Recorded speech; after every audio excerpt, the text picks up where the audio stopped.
Muterevu nkwaniriza nnyo ku Big Brother Uganda bwe bali kubanga otulaba amanya Big Bro Jamal osi the born child ali ku kamera bwe bali kubanga otulaba oli w'amaanyi muganda wange naye teweerabira kusubscribinga genda ku YouTube channel yaffe awo subscribinge osobola okubeera nga ate ebintu bino bikwasaganya abantu ab'enjawulo abali mu nsi yaffe ya entertainment be tubeera tuwangala nabo ate nga mbakutuusaako kino munakugamba nja kuleetera omu ku omu just kanyabukanya kutufollowinga ku YouTube, Instagram, Twitter, Facebook ate osobola okubeera nga ku bibanjeeko ojja kulaba buli clip yonna yonna efuluma nga serebuwo muyimbiwo comedian munakatemba ate ne ba media personnel nkwaniriza nnyo akawungeza akaleero tusinzidde eno ku Papa's Sport Makindi empozi nga ndi ne mwana mulenzi Lily Puzzle omukulu Lunabe nsanyiza okulaba nange nsanyusa nnyo buza ku balabi baffe aba Big Brother aba Big Brother mbagala nnyo okusingira ddala nno nzijagala nnyo okubuuza bannayuganda of course be baba bagiraba buli kimu nga bannayuganda ekibeera mu Uganda kiba kitukakatako oba oyagala oba toyagala so mbalamusizza nnyo abali ku Big Brother naawe banga libadde ddene twenoonyeza mpaka banga ddene oli musajja ennaku zino oba oyiribirawa mpaka lwonfunye mbeera bize nkwasaganya ebintu bingi naye ate era abantu baba balina okumanya ebigenda mu maaso obaolyawo so nsanyuse nnyo okubeera wano oyo ye Lily Puzzle Lunabe erinnya eryo Lunabe yalyongerako okuva yaleeta abantu bebagamba lwaki bakuwa Lunabe nze najja na Lily Puzzle kati abantu ndooza omanye nze bwe mbeera ku stage sikanya bwe mbeera ku stage abantu kyenkola sitera nnyo nti kuyimba buyimbi omuwagizi ali yakuwagira yandyagadde alabe ku kintu ekyenjawulo like so omugenzi principal of Job Kafeero yakolanga ebintu bingi Lily Puzzle tugenze wala nnyo mu bufunze briefing mbadde abalabi baffe waliwo oli akumanyi nga Lily Puzzle era ye nga okyojja yamanye Lily Puzzle banyonyola amannya go Lily Puzzle Lunabe lya performance abantu balimpa kubanze ndi mubi nnyo ku performance ngatte ebintu bingi energy nenteekamu ka comedy katono zeni ne entertaining so abantu ne bampa Lunabe kati ate abalala bampita Saalongo sizaalanga kubala oli Saalongo no abantu wama nawulira kawa yaya bakuyita Saalongo yeah it's a respect ekitibwa kya Saalongo kikuwanga tobazaala so abantu bampa nnyo respect mu ngeri eyo ate sizo omu ku bayimbi wana abatono obwomala gagiragira so nga bwolaba message bwe tumuyita papa kati nze naddala abaana bano abayimbi batya nnyo abato abo batya nnyo okumpita Lily Puzzle atayinza kumpita muzeeyo kuba sinatuuka kati bamuzeeyi message ate betuyita bapapa kati nze bampita Saalongo mu ngeri eyo so abantu bampita Lunabe Saalongo Lily Puzzle mwana wa maama manya mangi abantu ge bampa yaman Lily Puzzle mukasa yasinda oli musajja musiraamu yaman weruwero bakuzaala wa Lily Puzzle ndi musajja Munamasaka ndi musajja Munamasaka nzaalibwa Kaliisizo Jongoza kujegoyegoza Rakale ne Kooki so ndi musajja Munamasaka bulungi nnyo mpola wenyini Masaka ojja okwalinga kuwolesebwa otandika okuyingira mu music otandikira Masaka oyingira otya music okuyingira music it was my dream before nakula na maama wange nazaalibwa mukazi mwavu so okusoma kwange oba olyawo tekwali kwange mu mbeera emu obwendala kati ng'omwana bwe nalaba okusoma maama nga kumuzibuwalidde nentuukako we natuukako ne mugamba no maama omanyi sigenda kubeera ku kyalo kuno nali myaka ndooza nga 16 maama ne mugaa sigenda kubeera ku kyalo kuno nga ndaba abalenzi baako ebirowoozo byakuba amatafaali genda kuyigga misumu ttale kuyigga bumyu kukuba amatofaali ne ngamba no sisobola kubeera n'abantu bwe bati ne mugamba maama omanyi kangende e Kampala so bwe natuuka e Kampala nayagala nnyo ekirooto kyange eky'okuyimba kituukiriza nkigamba nnyo abaana abatandika okuyimba ennaku zino nti bw'oba oyagala kuyimba olina okuliraana abayimbi so bwe natuuka e Kampala natandikira mu karaoke nga linawo obadde tonaba kugenda kuva eri otuuka e Kampala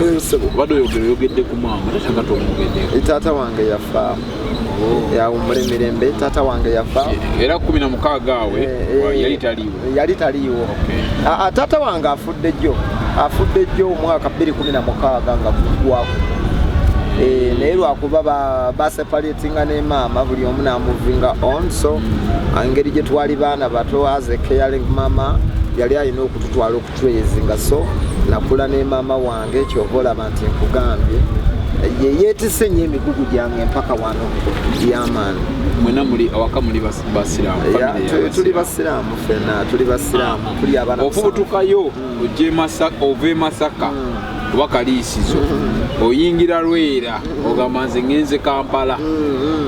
otuukira wa bwe natuuka e Kampala natuukira Luzira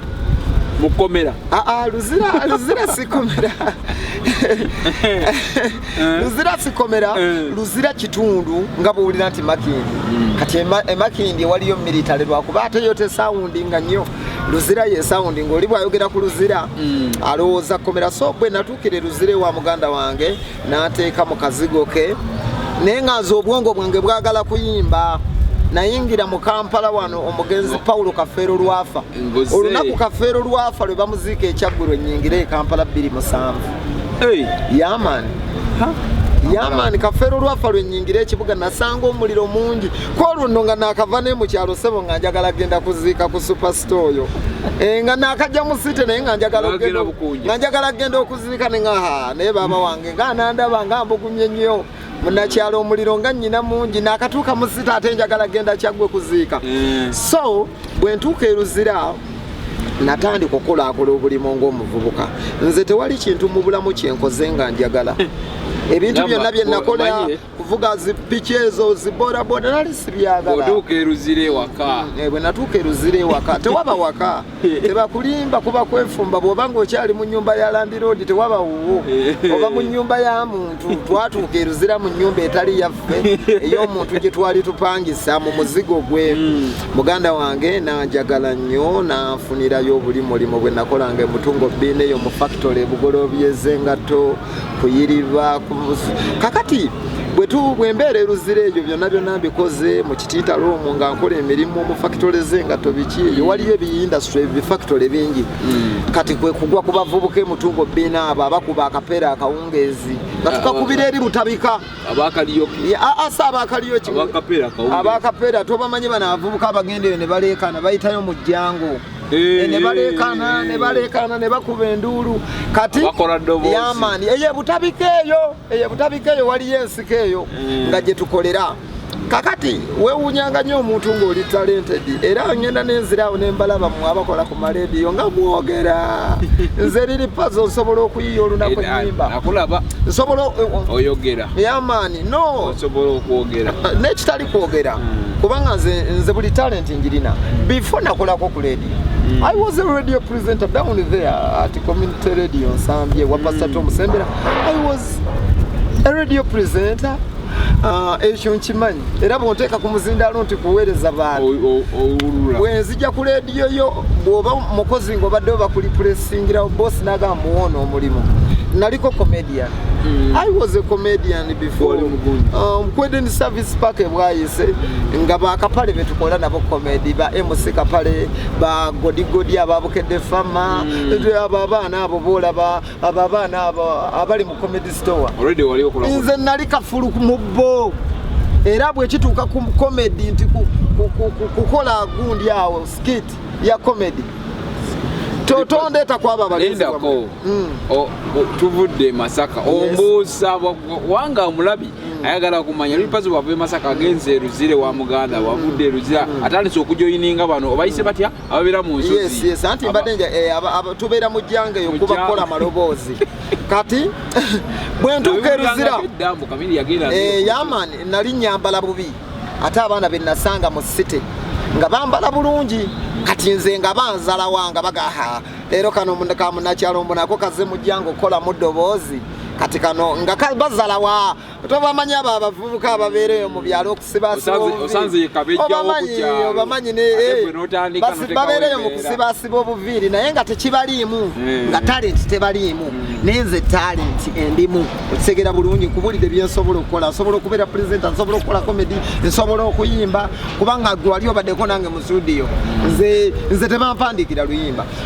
nze abantu bennakalaba mu Uganda wano Dr. Jose Chameleone mu respectinga and Palaso bebamu ku bayimbi benkyasoose okulabako ng'agenda mu studio talina lupapula na pen nga talina wawandiika nga n'ebigambo tiyazze nabyo nkubira engoma n'atandika n'akagambo kamu baali wange ekoledde baali bawali muyala nnyo bakumemere otegeera omuntu alina vibe oyo liri puzzle nze sigendangako mu studio na kipapula kyonna sigendangako mu studio na kantumbu nawandiiseeko nazze n'oluyimba nze bijjira awo wenkolera oluyimba gwe kasita okola ki okubira engoma kati tutuuka eruzira buvubuka nga bunzalawa naye nga nze mmanyi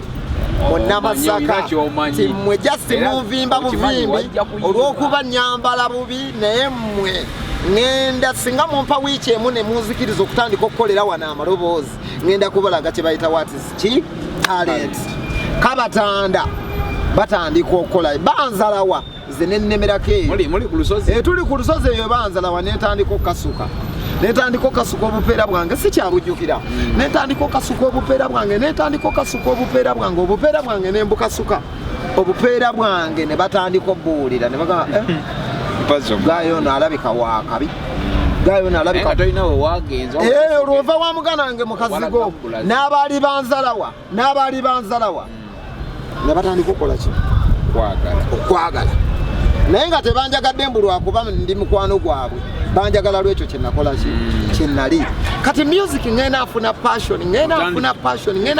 awo wona abantu boli nabo nga tewali sita nti oba olinagola tewali sita jasi buvubuka bwa kukyalo kuno bwamanyi obuvimba naye nga tebuyinaawo laga kakati muganda wange lumu enkuuka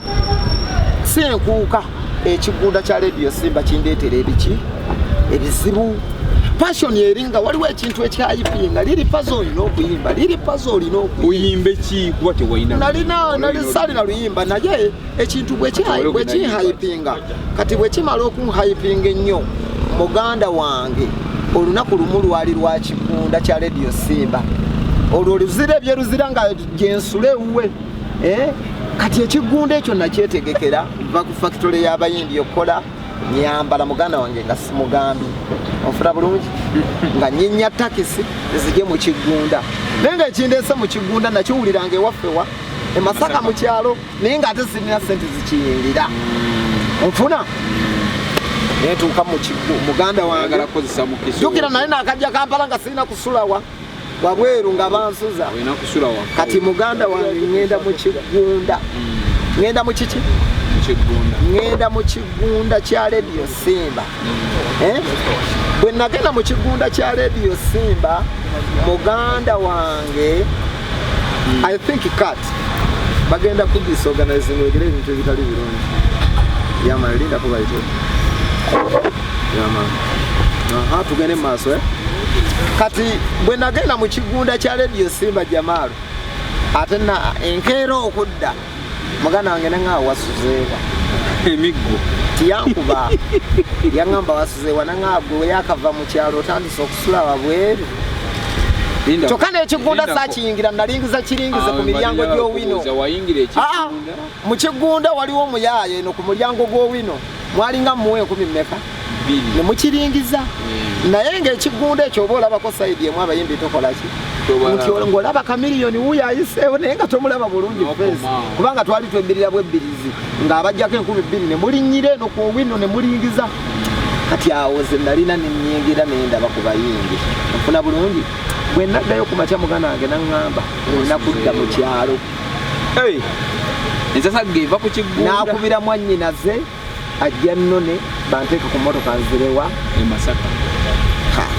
mwannyinaze abaana abawala obamanyi mwannyinaze bamuyita Namayanja ne mugamba omanyi mwana wa maama sidda mu kyalo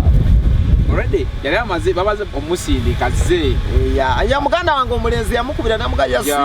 Yasini ayononese yasuze wabweru omuntu eyakajja mu Kampala atandika atyo okusula wabweru yamani kati munaye muganda wange nakubira mwanyina zisimu namuga Yasini nze saagala kubeera naye okuva n'olwaleero ayononese yange omunoni mwanyina ze mwagala nnyo mwanyina ze namayanja mutuuze weeyo namugongo nannona natuuza mu taxi yajja mbuulirira nangamba kati obadde ku kyalo okusoma fiizi zaabuze maama ogenda muzitowerera maama banawulira bati oli ku kyalo nambuulirira ebigambo bingi nga bomanyi abaana abawala nga mumanyi mwanyinaze sidda mu kyalo mwanyinaze naye mwanyinaze mbadde nkusaba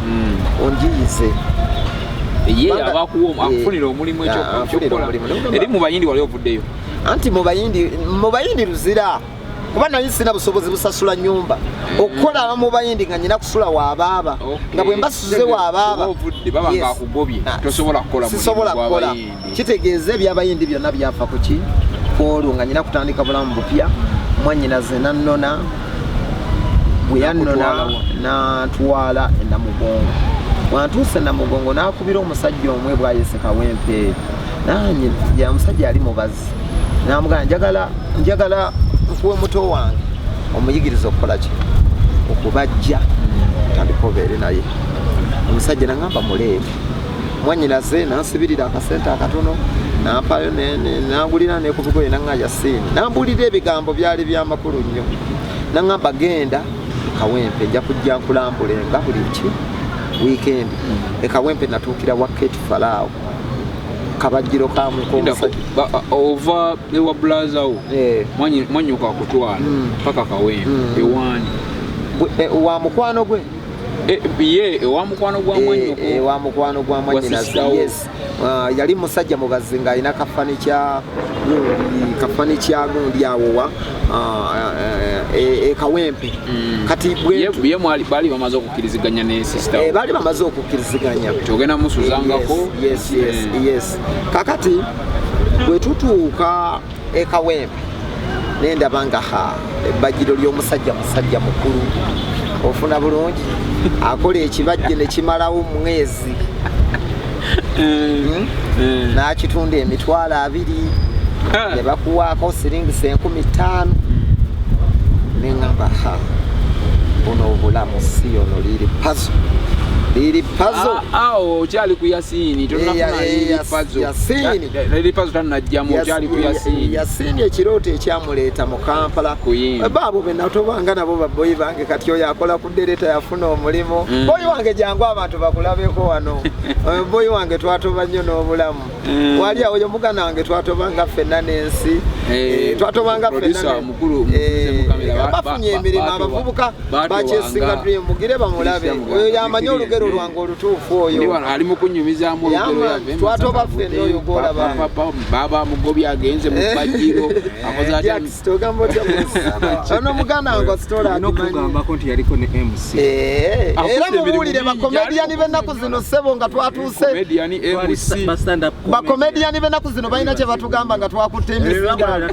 twabikola dda bali mu bintu byaffe boozaamu booza akubuulidde kituufu tewali kye sitasobola era muganda wange lwakuba eggwanga lyaffe bw'oyimba ate nga bw'ojja ate mu komedi kuyimba ate kwakulemya atoze mu komedi naye mu appreciating buli kitone kya muntu mutuwe buli kitone tukibakolera oba kuzannya komedi oba kwogera mboozi nyuma oba kwanalistinga byabufuzi mutuleke tubalage ebitone bye tulina kakati muganda wange ngende Kawempe mukubajja ngamba nze nno kuno okuwawula embawo nze kuva ddala ne musajja muyonjo njagala nnyo okubeera owaka bali tebanagambako mwanyuka yita nagambako ogenda eyo ng'ogenda kubajja wabula yakuterekawo buteresi ayiye ekiddako omusajja oyo kitegeeza tewamuwa mukisa ono nali sibyagala kuba tewali kintu kye nnakola nze nayagala kuyimba era ompulira olaba bakuteeka bwe ntuuka mu kubajja nga tebitambula bwe natuuka ebwayise nenkwatagana n'ono gw'olabye ne tukola ekibiina kya kaliyoki bakiyitanga New Millennium ne tunoonya abaana abawala ne tugula sayike yaffe ne tutandika okumayimira kawempe ogenda olemeddwa kawempe eriranye bwayise anti ngolemeddwa ebyokubajja saagala nze osula wa mubazi nga tokola nasulanga wa mubazi mujja mu comedy nezijja mu comedy ekiro nga nsooka kagobamu naye nga ndaba engalo zange zikalabuka otegeera obwana bwa Kariyoki obuwala bunzala wane nga no nze sigenda kubajja no neŋŋaana omusajja nangobe nanga nkugobye nenkwatagana ne babboyi bange bano ebwayise awo waliwo history mungi ku bayimbi abayimbi batandikira nnyo ebwayise awo kubanga abantu b'ebwayise bo buli kadde babeera mu vibe nebo tuke bwayise lero ngenda kuyimba ekiro ku mukaaga ekiro ku Eden Service paka ngenda okubeera naye otuukawo nga bali mu vibe basanyufu bitya abantu b'ebwayise tebebaka buli muze guli bwayise awo so ate nga nze ndi street boy kati muganda wange bwe ntuuka bwayise nenkwatagana ne baani netukwatagana bakapale bonna basulanga bwayise mu katoogo baabo baani bagodigodi abo bamaliyaki abo bonna abo eyo gurupu yebwayise ku Eden Service Park awo waliyo wa Emma kati tukwatagana ebwayise tukola ekibiina kyaffe New Millennium Dancers ebwayise yes tunoonya abawala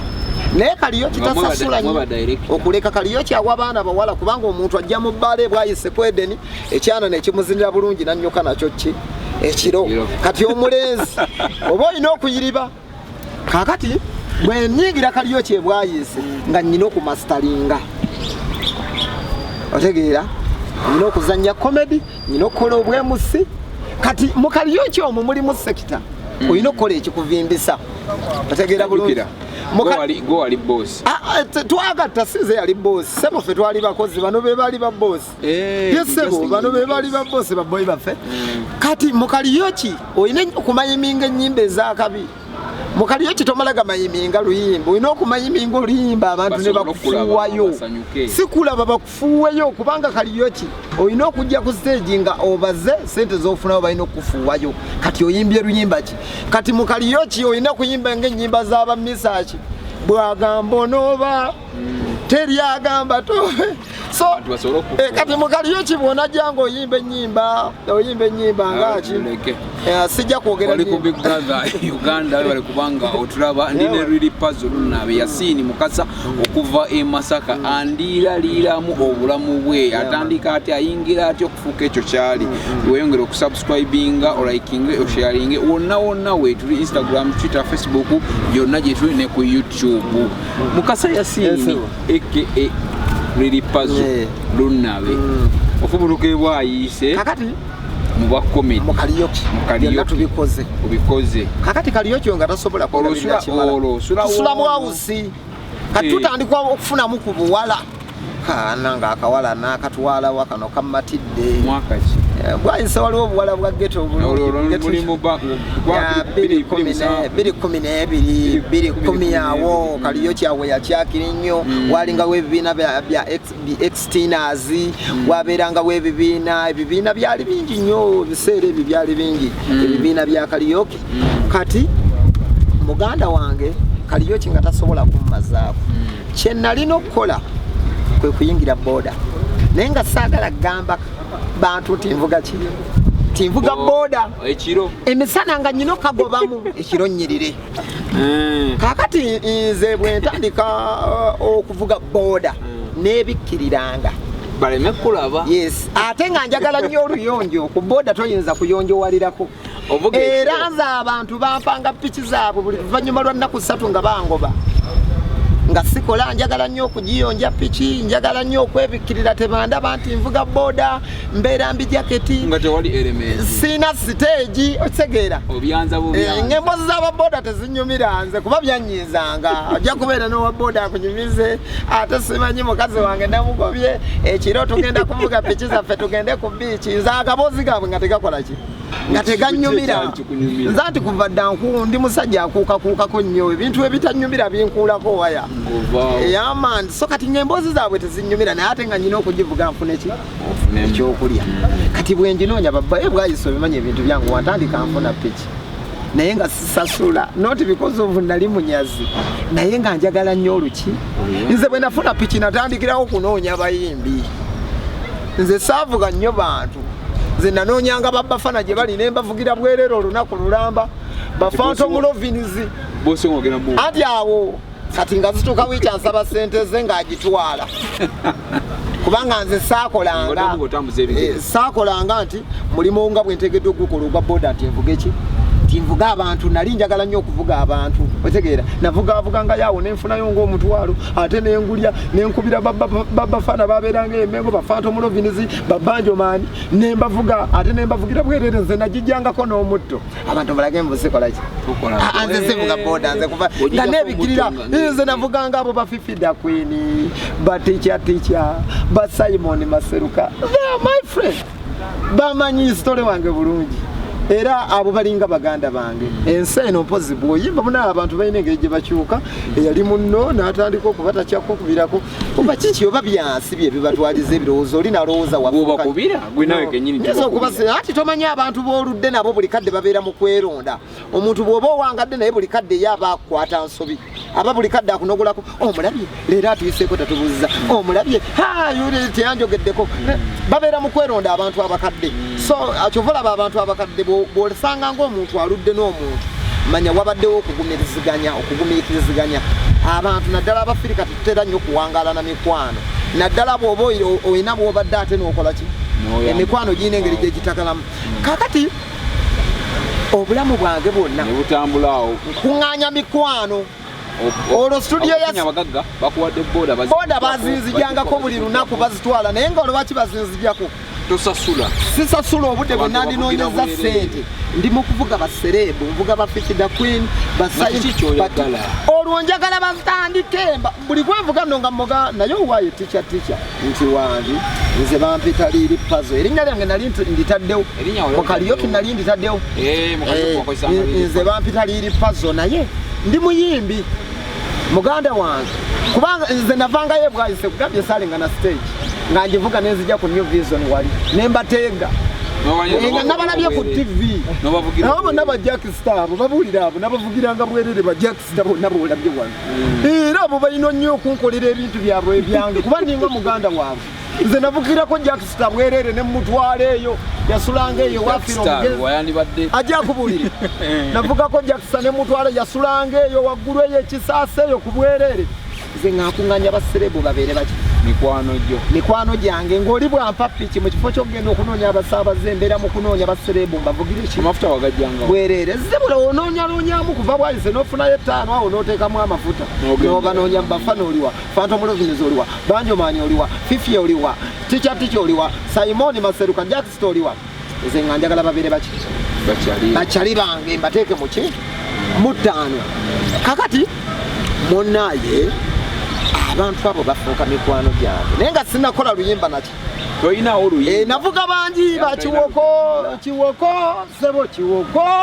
funowuo abo baproducer loni twasulanga fena barinex kakati ntuuka nfuna we banjagala mu kuvuga kwange ki ewa Rinex bebekulu isala lwakyo ujja kasepiki kange madio bikiwako studio ya Sweet Kid yali ku Lumumba Avenue otegeddewo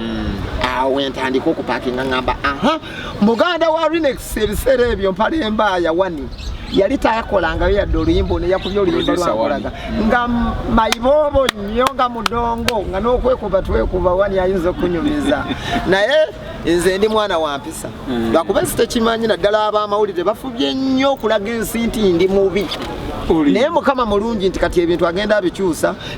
peegi zaffe zikuze nammwe mulina buchano zammwe ku YouTube osobola okujja abantu n'obabuulira ne bamanya ambonensi y'omuntu asobola okugenda ku peegi yo n'agoberera liri pazo n'amanya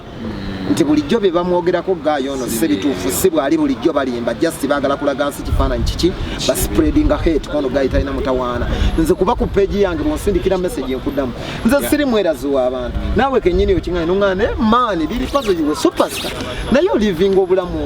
tobyambala nnyo ebyo by'obwa serebu muganda wange bwe ntuuka ewa Rinex ku studio azikiriza okupaakinga nengamba okay kati Linux kankuvugire bwere abo bonna oyo Shasha Brighton namuvugako Shasha Brighton kankubulira story ya Shasha Brighton yovuge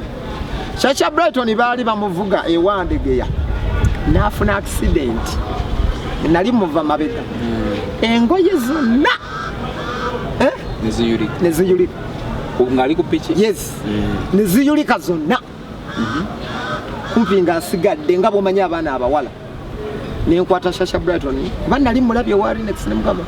kuba Brighton mwana wa Linux omuwala Shasha ayina omwana wa Linux yaman nenkwata Shasha Brighton nemuteeka ku pichi nali namulabako wa Linux nenga bambi ono mukyala ekisweto wali oyinamu ku sente kubanga nali nga njiyayiyanga omusajja nengulira Shasha Brighton ekisweta n'akyambala nemuvuga nemutwala emulago mudwali yes nemuvuga nemutwala emulago nensasula ne sente ez'okumuteekako plastic kuba yali afunye accident nenkubira Linux nemugamba mukyala waakoze eki afunye ki accident oyo yeriri pazo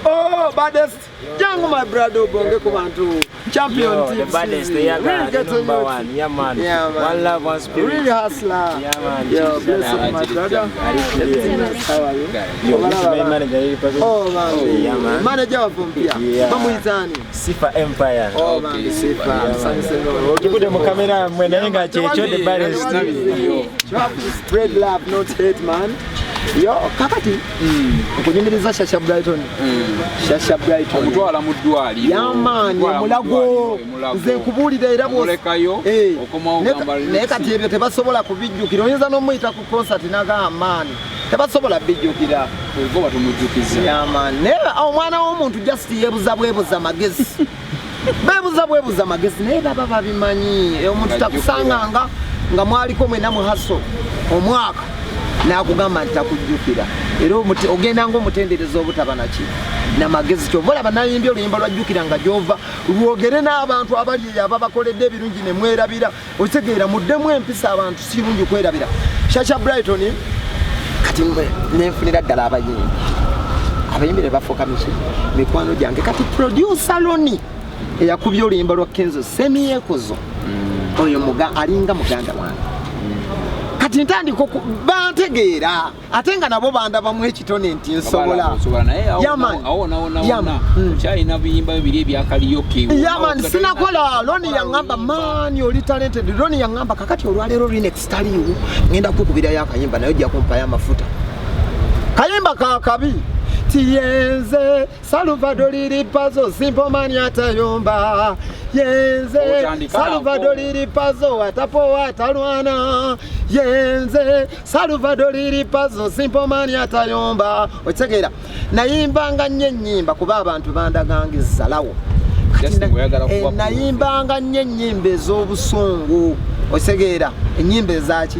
ez'abantu nga banzala wa eyo gye tubeera mu ghetto omuntu naga kati mwe mukuba kaliyo kyoyinza okuyimba leero gwe tosobola kikola bano bakapale twabasanga nga bayingiddewo saawa emu nabagaa leero temujja kukwata ku muzindaalo kati ng'ebyo ebintu binyiiza kati nga buli lwengenda mu studio okuyimba nyimba oluyimba olwa hate olulina obusungu naye nga nduyimba lwabali abanzala we bwayise kuba ekiro naddangayo boda nagipakinga nga nebikiriza byelementi nayambalanga nnyo byelementi nga tusobola kuntegeera nengenda nenkuba akakumba kangaawaako wino kubanga nyina okugenda mayiminga obuyimba bw'abamuzembisaki sigwo nsimira mayiminga obuyimba bw'aba Chris Evans nze bwe natambulirangamu obwo obuyimba obufuuyisa ssente togenda genda oyimba oluyimba lwa Bafana Pomini bakufuuwe Pomini ziba z'abawala kunyenya mubina olina okuyimba obuyimba otegeera obuyimbayimba abantu kwe bakufuuyira otegeera kwe bakufuuyira ne bakuwaayo ne bakwokyayo n'obaamu nekuki kati nayimbanga nnyo ennyimba z'abamuzembisaki ezo kankutendereze sebo omutonzi ali waggulu neyanze nsime Katonda wange abantu ngolya nga bakufuuwa ogenda okuva kwedeni ng'olinamu ekyejo ekyakogamba sigenda kuvuga boda nze leero lwakujoga man ntandika okukuŋŋaanya emikwano ofuna ondabye nze bwendi omusajja omugezi ngulukira liri pazo mulaba liri pazo mmala okufuna emikwano studio ya Rinex esengukayo kuba baloni abo producer loni ye akoze nyimba za Bebe Cool waya semyekozo abo twasulanga ffenna bawani abo ekinsanyusa abaana bonna kati bena tova nabo ba star bonna bali mu comedy store naffe tuyimbye ffenna kuba twalina ekiroto maani era abatava ku biroto baboyi banga abamu abaddanga okweggala obwana bwa kaliyo kibafudde tubazise baweddewo abaana abawala bazanyanga bawufudde bakoze ki bawedde mbambi bawumule mirembe naye obulamu kyabbeeyi tugwanga mu ssuubi tobeera mu kaliyo kinolowooza nti enseekomye olina kunywa mwenge olina kunywa njaga beera n'ekirooto beera mu kaliyo kyoyiga eddoboozi beera mu kaliyo kyoyiga bakwata ki microphone kati nze ng'abantu bandaba ndimu ebitone nga bingi we musimbu sobola oba komedi sobola okuyimba sobola Dax Katero Rinex amukubi studio agisengula yagirete Makindi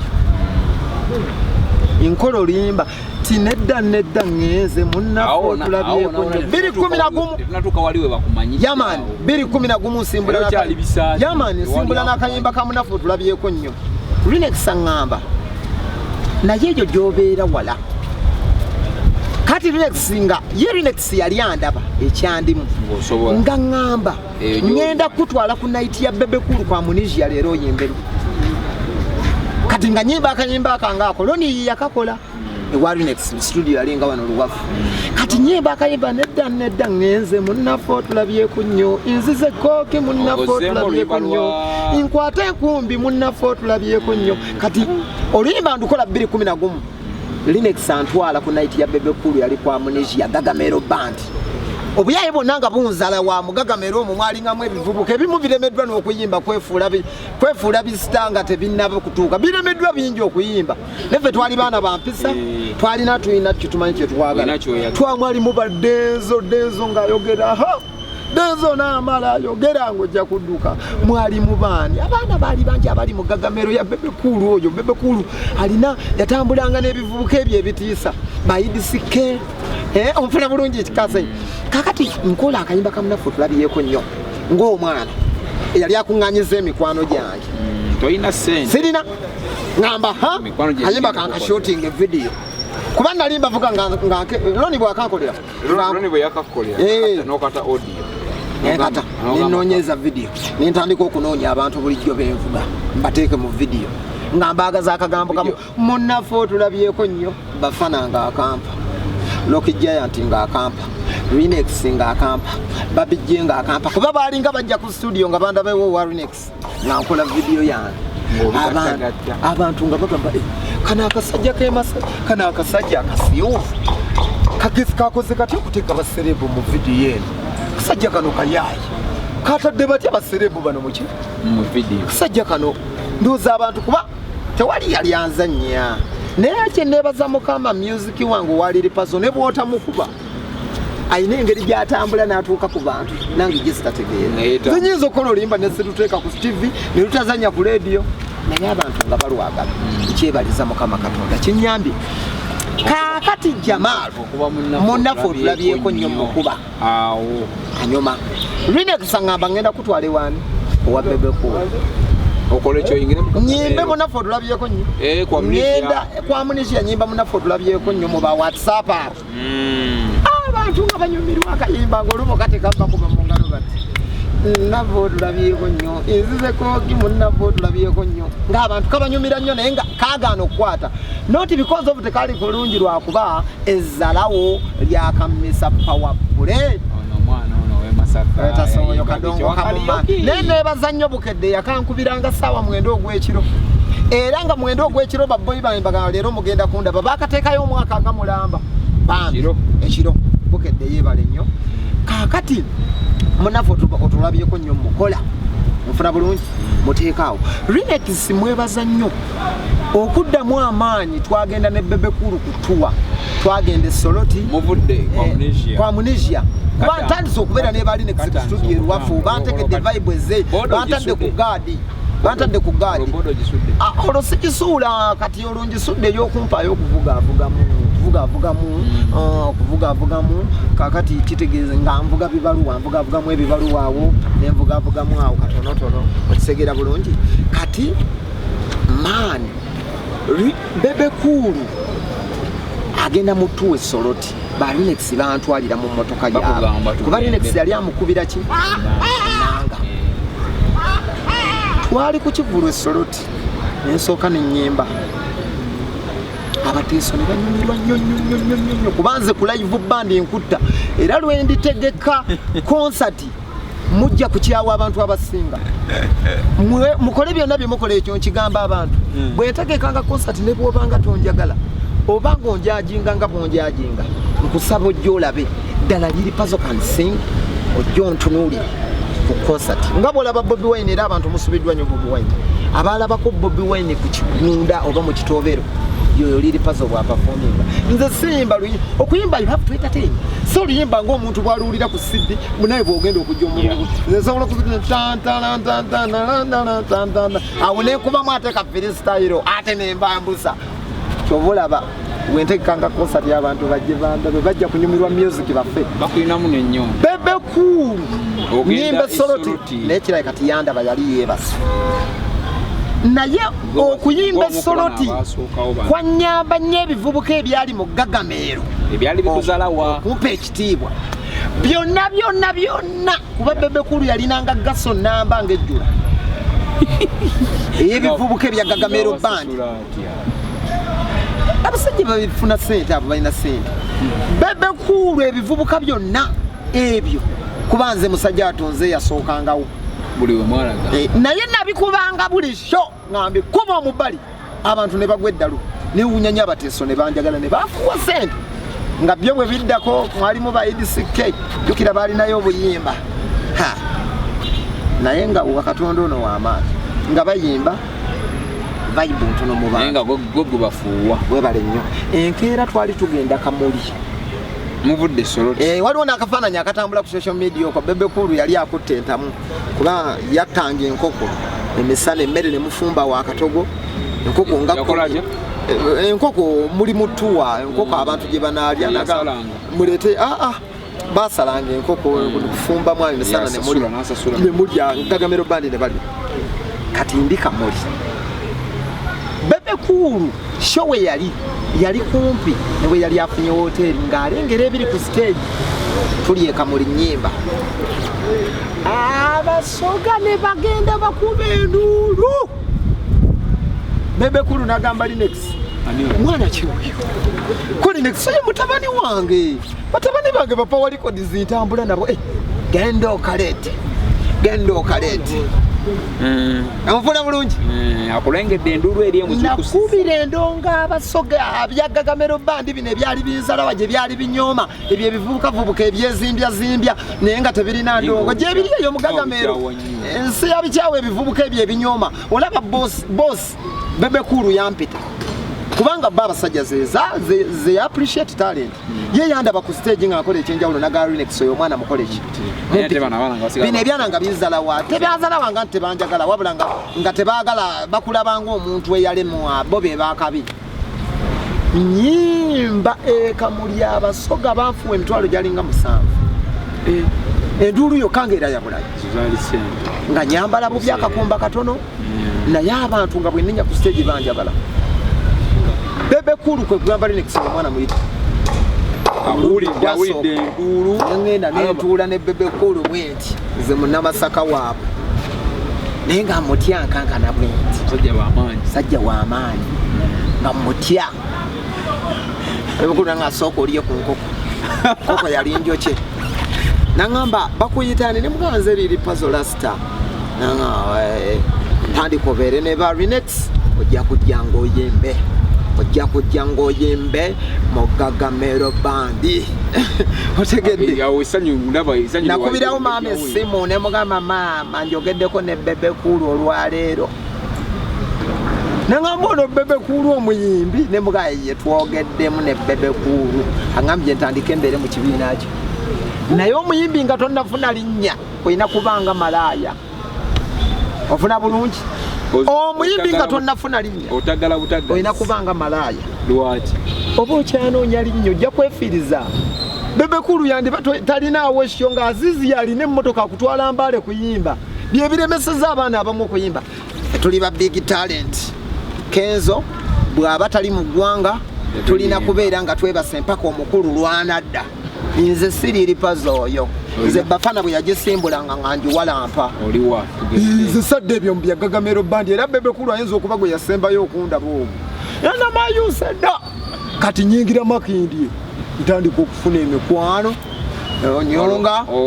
oyogedeko ne bebe Kamuli olaba nawe otandise okuba owamu tekyavimbi nakyagala naye ne ŋŋamba no situuse gye ndaga kati Dax Kateera oyo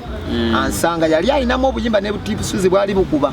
Dax Kateera ŋŋamba maanyi oli talented kuba yali yandabako nga nnyimba wane Makindye era ŋŋamba kuba aba osho kayimba kange naŋŋamba togenda kusobola gatta bibiri rondaku kimu kinaki wali ogulira bw'oba oyagala kuyimba yimba Pitch Jason we enjala Dax Kateera okyatagadya mu yes nga tuli nabo twasolinga Dax Kateera naŋŋamba yimba okuyimba salawo enjala ekulumiremu enjala bw'enaakulumiramu n'osiiba enjala n'ogisula ogenda kuyimba ogenda kulaki kuyimba kati guma ogumire mu kuyimba by'obadde okola bireke nawuliza nnyo ebigambo bya Dax Kateera buli kimu nenkireka netandika okusula ewali next mu studio yala nezinkuba neŋŋamba kati kola ki kuyimba netandika nti Bafana wano Bafana alina bantu baffe pomini nti Bafana yali amanyi nti Bafana alina showa nali mwana wa mpisa nze era nnyina empisa nze bondiraano oyinza n'okutandika okummanyira naye kola ensobi emu otandika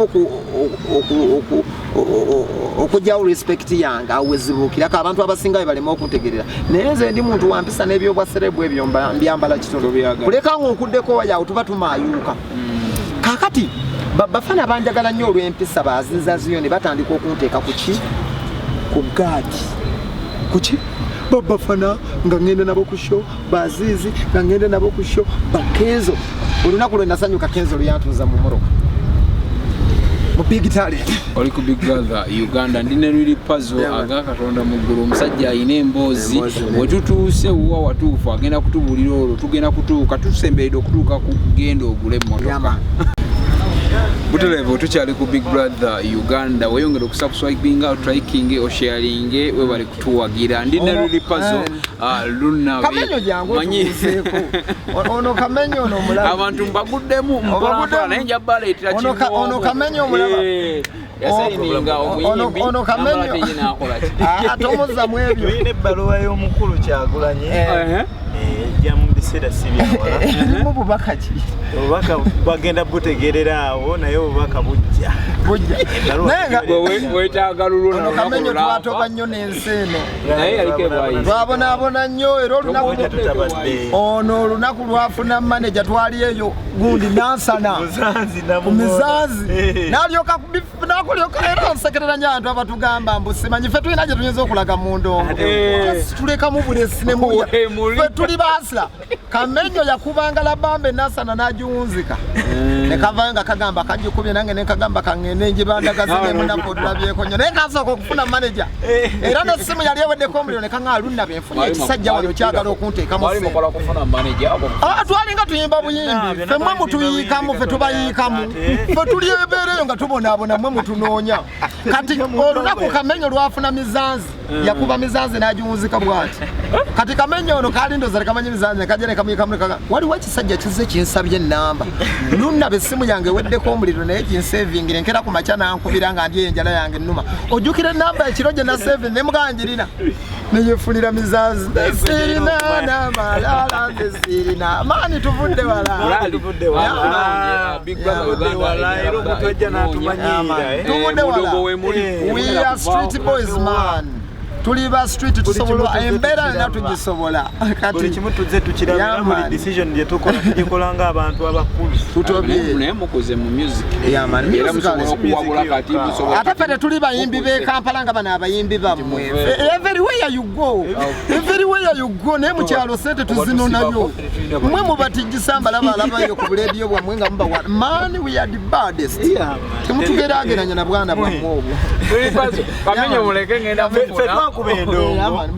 twakuba endongo ne tufuka bakabi nga Eddie Kenzo ayina zi stamina nga musimu etuli Chameleon ayimba ayina zi valuvalu nga Bobi Wine ate n'ekirala obabuulire ffe amanya tetwagula magule ffe tuli ba ku street twazikuba zatandikira bagagula gwe tobiraba binawo omuyimbi ne bamugulira engoye nga ogugwe gwa kuyimba buyimbi ne bamukolera make up ne bamugulira engatto ffe twatandikira ku ground enyimba gye zaafu nyumya kugenda ogule mmono okanina olwaniso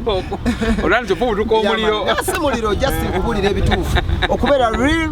nakubeera ndine really puzzle mukasa Yasini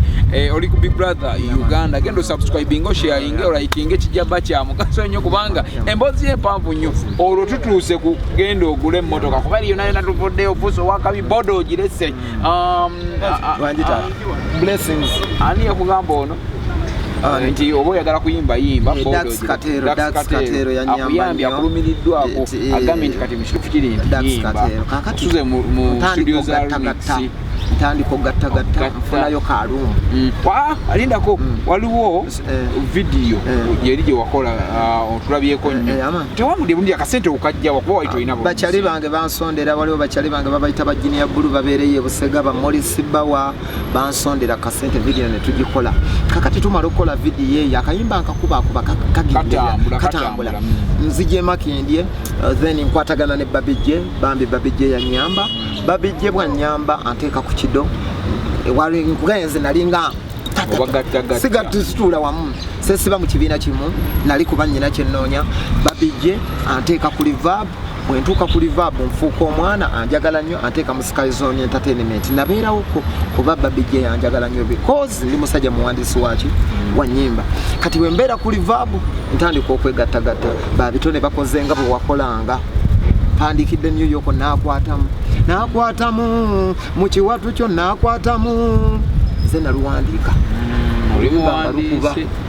nga sirina nyimba nyingi zempandiise ono gwe nina kalanjagala onanjagala olwa King Saul ne New York tuyeza King Saul twandibadde naffe tukola sente tuzagala ziwere naye tuziwera ezo na nyimba zange kakati ndiye wa Babijje gwembere wa Babijje yanjagala Babijje olokabejja mu industry inawo enyimba bambi natuwa studio Mungu blessing Babijje buli kirungi akifune Babijje Sky Zone Entertainment the Babu Studio Babijje natuwa buli kimu Mungu amuwa omukisa I respect you Babijje wanyamba nnyo kakati tubeera ne Babijje ntwatagana Babijje bwembeera ne Babijje muddukako bulungi waliwo muganda wange Zion Kena yali wa Babijje kati se papa akola studio mutungo bina ayagala producer Zion kagende wa se papa Zion yangambo why omusajja ono ndi mukumupepereza njagala melody yavuddeyo wandize omusajja ayinza okulipulesinga nani ne melody New York style oyo muyimbi wa Big Talent nga avuga ngende wa se papa naye yali avuga boda amani se papa nga papa ngaga se papa oyo wakabinyo yanyamba Mungu amuwa omukisa waye byensi bitutwaliza but I respect you so much se papa we bale kunyamba New York omwantwale wa se papa ngabo manya abagaga ngakaline zalawo kavubu kate kagala manya tokayi kayina mu kutoke wali yawo babucha mani wali oba Billy Famous wali oba Sulaiman Kayisa ba DJ Black mani wa musange wa papa na musange wa se papa ba Gerard Chiwewa ba ni abayimbi banyi nga bali wa se papa kikomera kijudde kati nsanga y'engoma awo ne mitungo bina nsanga y'engoma producer Daniel ngajikubi producer Daniel bwajikuba nsanga yo Billy Famous yali manager wa studio Billy Famous yali manager wa Saha kati Zion Kenga pepereza asobola esengoma yasobola okukuba kakati bali wabweru Zion King ngamba bamagezaamu afuna bulungi nayingirira nze studio kuba password yali enjagaza Papa kuyimba sibigambo era watuuka nga natuuka New York na parking pichi nenyingira studio nensanga Zion kati nga password nyingizaayo bye nyimbye no nebatera yengoma Zion nga recording tandika nagisanga yengoma nga dansolo yakabidda niye ni yangamba ne data akyamulina kakati nakuba oluyimba nga mugenze siwandika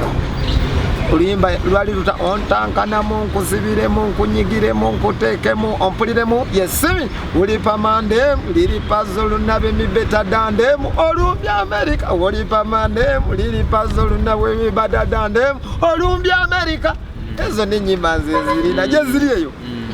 si Papa yayingira studio nawulira oluyimba lwe nali nkoze si Papa nagamba kana chikana tikana katabani kaza yonike yakalese wan si Papa naga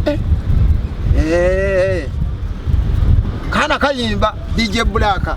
Uncle Black ankwagala nnyo Rion Island Chameleon yamunyimba ko ne muri Sulaimani kalisa bagambe byansi byakuleka DJ Black nagamba si Papa ono mwana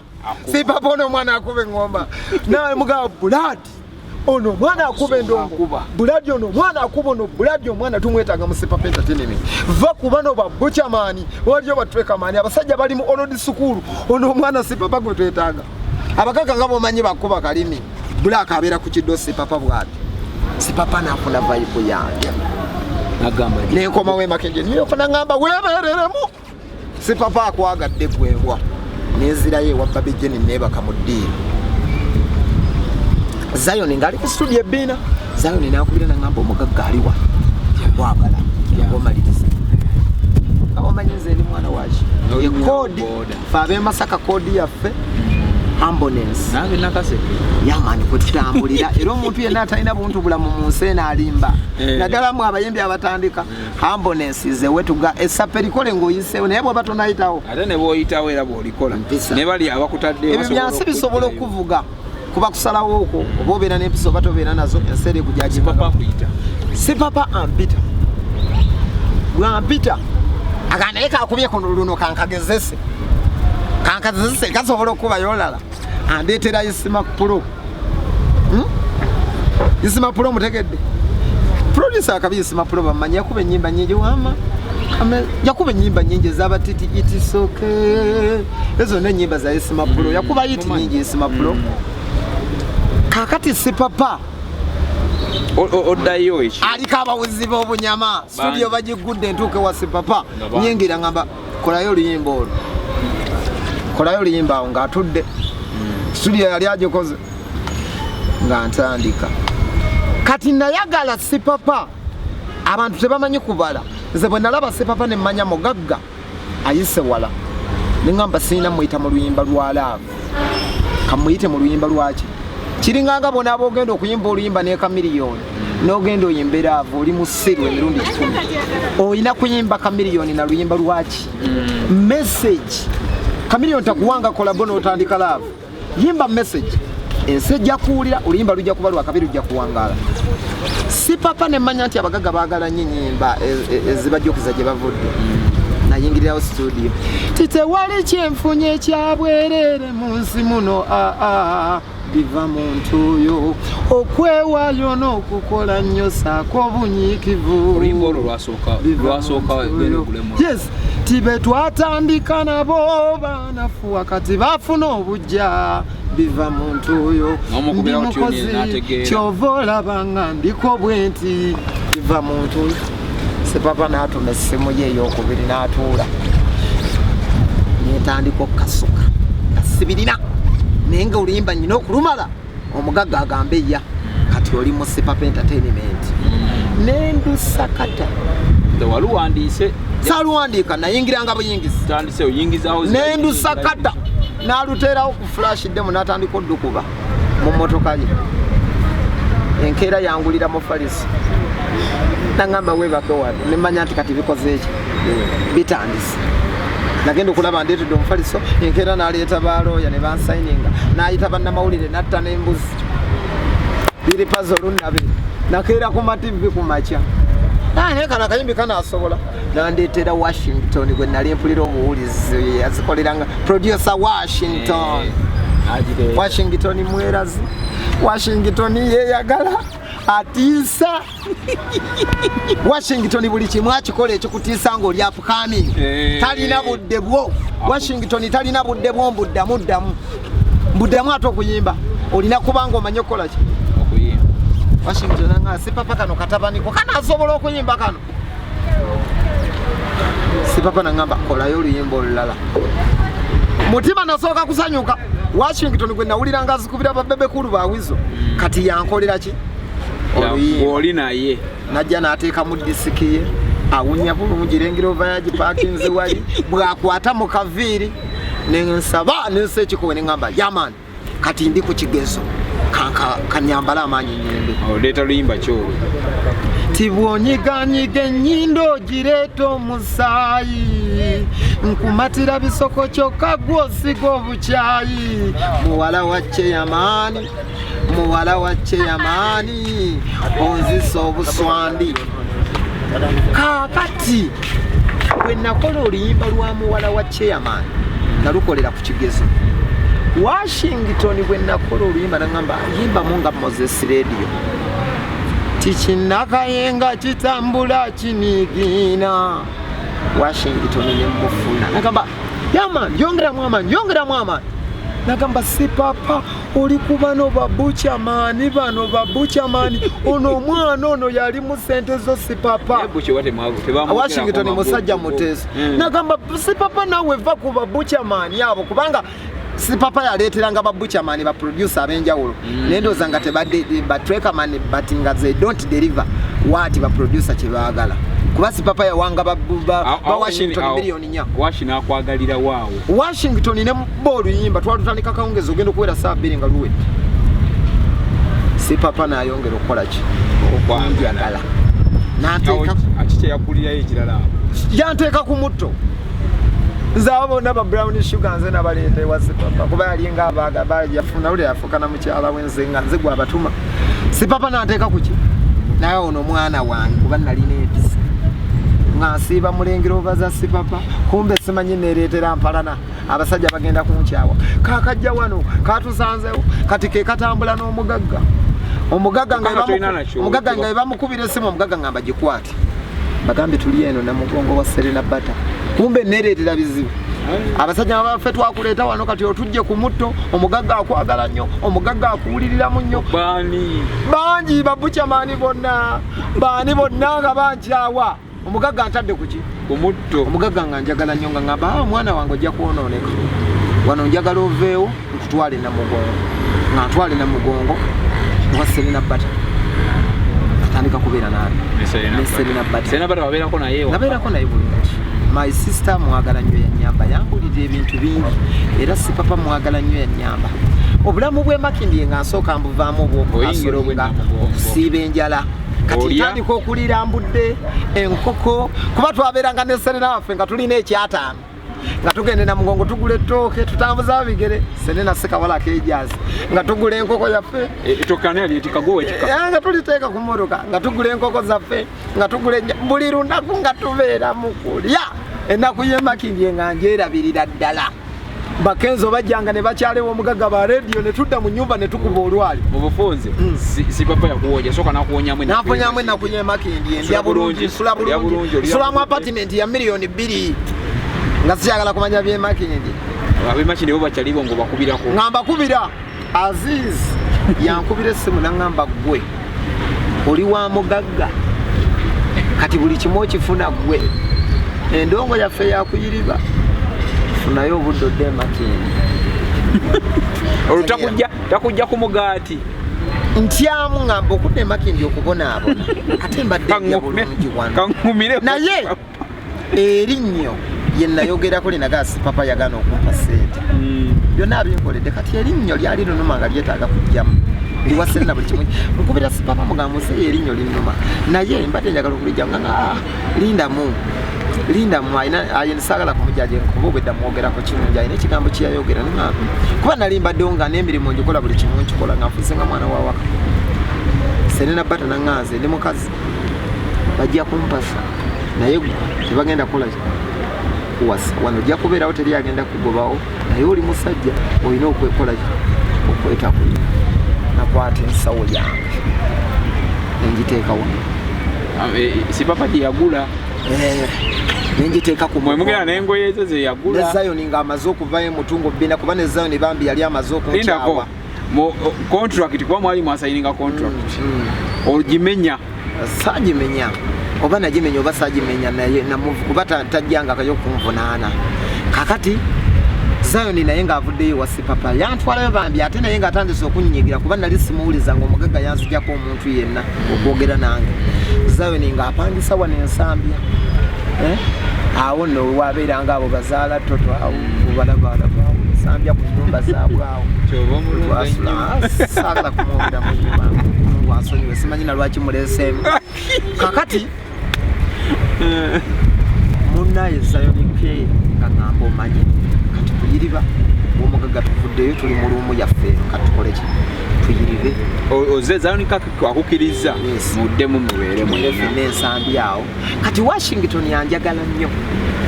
naye nga toli wa sipapa ngambulleyo nawe omwana ono ali talented yabeeranga ne babbulunoke ng'alina ennamba yange Washington nga muganda avuddeyo wa sipapa ng'agamba mbitegeera obadde tojja kuyimba abagagga obamanyi ye si byalyamu sente ate gwina okuyimba Washington buli lunaku